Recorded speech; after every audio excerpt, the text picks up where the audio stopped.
Hi, I'm going to be talking about the effects of viewing relational aggression on television on aggressive behaviour in adolescents, and it's a 3-year longitudinal study.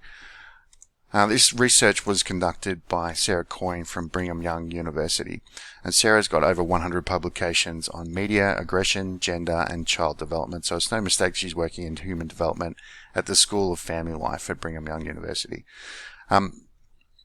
She's pointing out that aggressive behaviour is very costly to society. She quotes a study by Dodge 2008 referring to the burden of crime in particular. So we're talking about things like not only medical costs of treating the results of physical violence, but we're talking damage to property.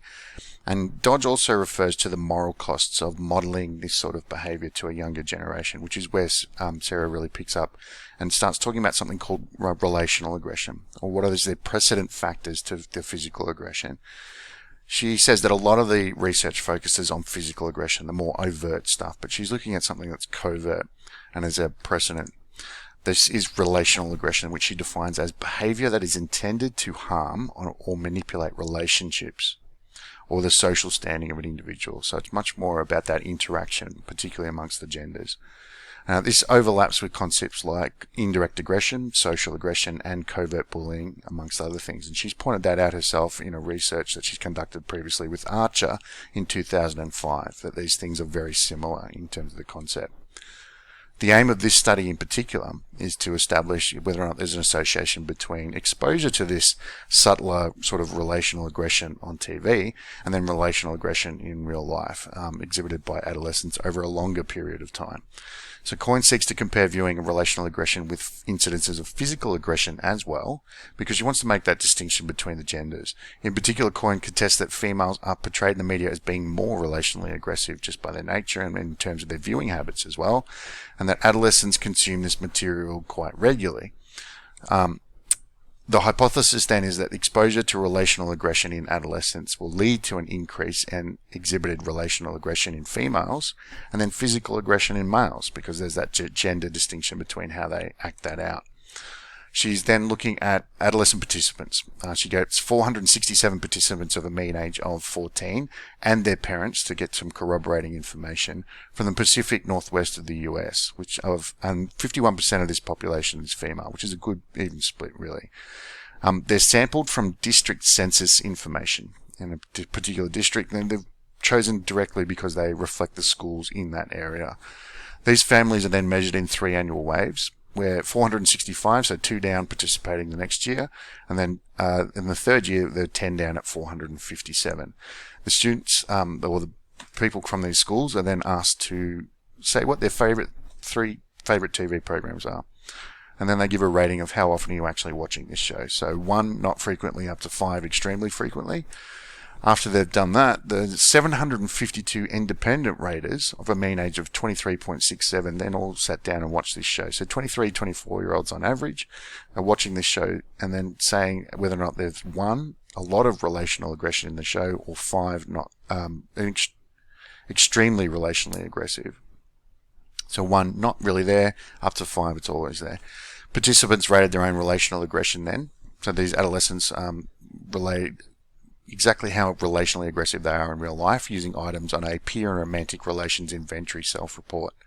They also then talked about their violent behaviour, or their physically aggressive behaviour I should say, rated by participants and their parents who backed that up on items developed by Weinberger and Schwartz using a Likert scale of 1 that doesn't describe me up to 5 that describes me very well.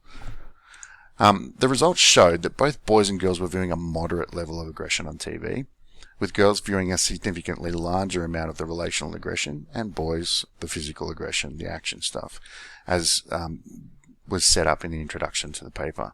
Both genders' behaviour indicated fairly low levels of aggression afterwards, though. Even though it's both there, relational and physical, it's at a lower level.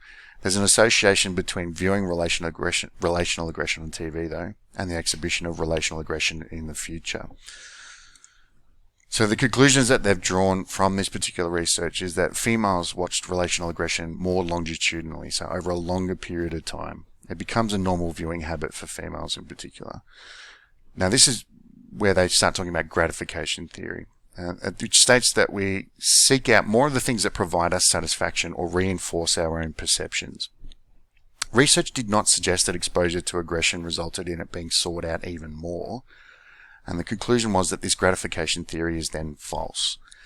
Girls may not necessarily seek it out. It's just that because there's that perception that's what they're looking for, that becomes part of the programming. So it's literally the only things for girls to watch is some degree of relational aggression in programming that's been designed for them.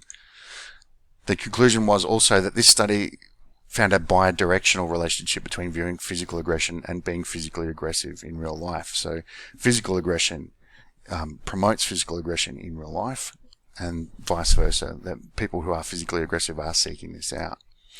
So as you can see there's a bit of a contradiction in terms. So one of the limitations of this research right off the bat is that it seems to suggest that there's a directional relationship between aggression and watching aggression on TV, but then it says that this gratification theory of seeking it out, so that bi-directional nature of it, is actually something that the media promote.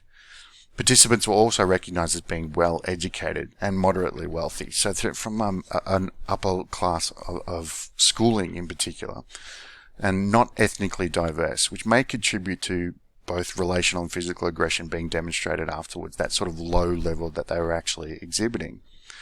As Coyne has actually pointed out in that previous study with Archer in 2005, it seems to be backgrounds and academic performance that play a more significant role or a more salient factor in whether or not students or adolescents are physically aggressive. The study also recognized that a great deal of media prepared for adolescents contains relational aggression by design because of this perception that they're talking about, or this gratification theory. So one of the things that the study goes out of its way to point out is that other media is needed for some sort of comparison in the future, and that wasn't part of this research.